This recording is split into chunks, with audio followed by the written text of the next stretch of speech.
मित्रों, इस वीडियो को आप पीडीएफ प्राप्त करने के लिए आप व्हाट्सएप ग्रुप ज्वाइन करें। हमारा व्हाट्सएप नंबर है 8223811131।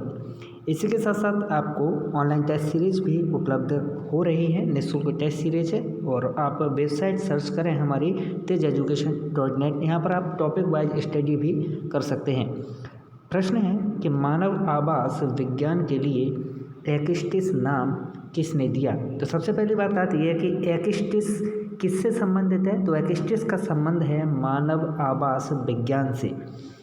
सबसे पहला विकल्प है कि मार्गरेट मीड ने दिया, C.A. ऑक्सियाडिस ने, रिटर ने या हीकल ने। तो इसका सही जवाब है कि मानव आवास विज्ञान के लिए एक्स्टिस शब्द दिया C.A. ऑक्सियाडिस ने।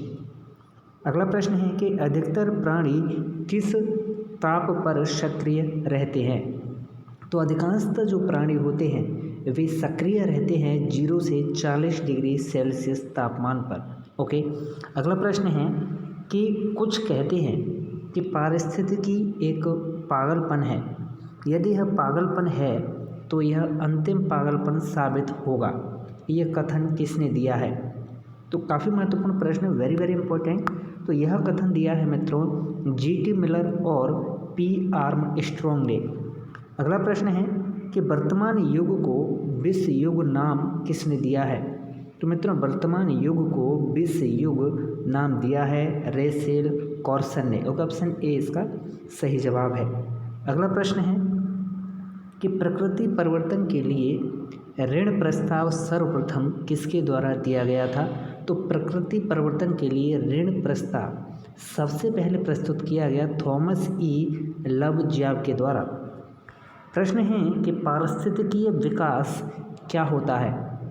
तो अगर पारिस्थितिकीय विकास की परिभाषा को देखा जाए तो पारिस्थितिकीय विकास होता है मित्रों मानव जाति के हित में पर्यावरण की विवेकपूर्ण रूपांतरण प्रक्रिया। ओके, ऊपर वाला जो प्रश्न है कि प्रकृति परिवर्तन के लिए ऋण प्रस्ताव किसके द्वारा दिया गया, यह प्रश्न अब तक 7 बार पूछा जा चुका है टेट परीक्षाओं में। तो अच्छे से इसे आप कवर कीजिएगा। अगला प्रश्न है कि पारिस्थितिकी निकेतन शब्द को सर्वप्रथम किसने दिया। वेरी वेरी इंपॉर्टेंट प्रश्न है। तो मित्रों, पारिस्थितिकी निकेत शब्द को दिया गया है ग्रीनेल्स के द्वारा। ऑप्शन बी इसका सही जवाब। प्रश्न है कि जैव पारिस्थितिकी में किसका अध्ययन किया जाता है। तो जैव पारिस्थितिकी के अंतर्गत अध्ययन किया जाता है प्राणी के बीच अंतर संबंध का, प्राणी और पौधों के बीच अंतर संबंध का, प्राणी और पौधों के बीच इनके वातावरण के संबंध का। अतः ऑप्शन डी इसका सही जवाब है कि इन सभी का अध्ययन किया जाता है जैव पारिस्थितिकी में। प्रश्न है कि किसी जैव विज्ञानी के द्वारा आसानी से पहचाने जाने वाला सबसे बड़ा थलीय समुदाय किस नाम से जाना जाता है। तो सबसे बड़ा थलीय समुदाय पूछा है यहाँ पर। तो इसका सही जवाब है कि सबसे बड़ा थलीय समुदाय है बायोम। प्रश्न है कि पारिस्थितिकी तंत्र अर्थात इकोसिस्टम शब्द को सर्वप्रथम किसके द्वारा दिया गया। वेरी वेरी इंपॉर्टेंट और आसान भी है ये प्रश्न, हमेशा पूछा जाता है अक्सर। तो पारिस्थितिकी तंत्र अर्थात इकोसिस्टम शब्द को सर्वप्रथम दिया A.G. टास्ले ने। ऑप्शन ए इसका सही जवाब। प्रश्न है कि पारिस्थितिकी तंत्र वह तंत्र है जिसमें पर्यावरण के जैविक और अजैविक कारक आपस में संबंधित रहते हैं। यह कथन किसके द्वारा प्रस्तुत किया गया। यह कथन प्रस्तुत किया गया है A.G. टास्ले के द्वारा और A.G. टास्ले ने ही इकोसिस्टम शब्द दिया था। ओके, किसने। A.G. टास्ले ने ही इकोसिस्टम शब्द दिया अर्थात पारिस्थितिकी तंत्र, और इन्हीं के द्वारा परिभाषा दी गई A.G. टास्ले के द्वारा ही कि पारिस्थितिकी तंत्र एक ऐसा तंत्र होता है जिसमें पर्यावरण के जैविक और अजैविक कारक आपस में संबंधित रहते हैं। क्या कहा इन्होंने कि पर्यावरण के जैविक और अजैविक कारक आपस में संबंधित रहते हैं, वही तंत्र पारिस्थितिकी तंत्र कहलाता है। अगला प्रश्न है कि पारिस्थितिकी के लिए विकोइनोसिस शब्द प्रतिपादित किया था किसने। तो पारिस्थितिकी के लिए विकोइनोसिस शब्द प्रस्तुत किया गया था कार्ल मोवियस के द्वारा। प्रश्न है कि इनमें से कौन सा सुमेलित नहीं है। इधर आपको इकोसिस्टम का नाम दिया है, फिर आपको उनके प्रतिपादक का नाम दिया गया है। इसका सही जवाब है कि बायोसिस्टम जेराल्ड बर्नल ने दिया, ये यहाँ पर गलत है। अब हम देखें वाइकोइनोसिस कार्ल मोवियस के द्वारा दिया गया, माइक्रोजोम G.A. फारबेस के द्वारा दिया गया और जियोबाइकोइनोसिस डोक चेंग के द्वारा दिया गया।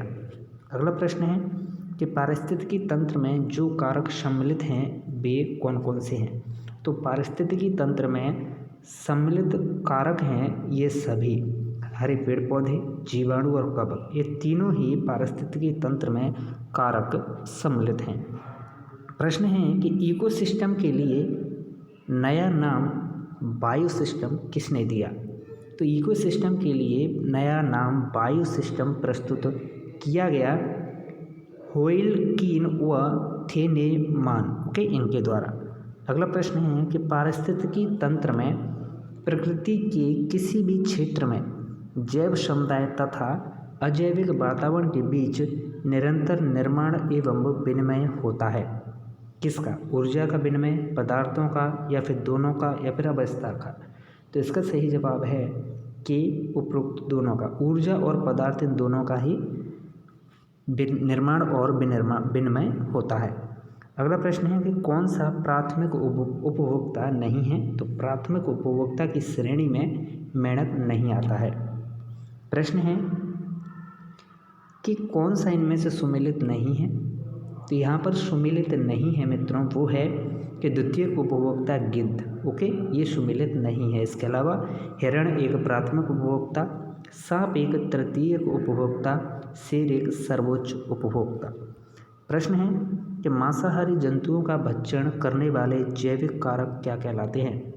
तो मांसाहारी जंतुओं का भक्षण करने वाले जैविक कारक कहलाते हैं अपघटक। प्रश्न है कि कवक और जीवाणु किस वर्ग में आते हैं। तो कवक और जीवाणु ये दोनों अपघटकों की श्रेणी में आते हैं।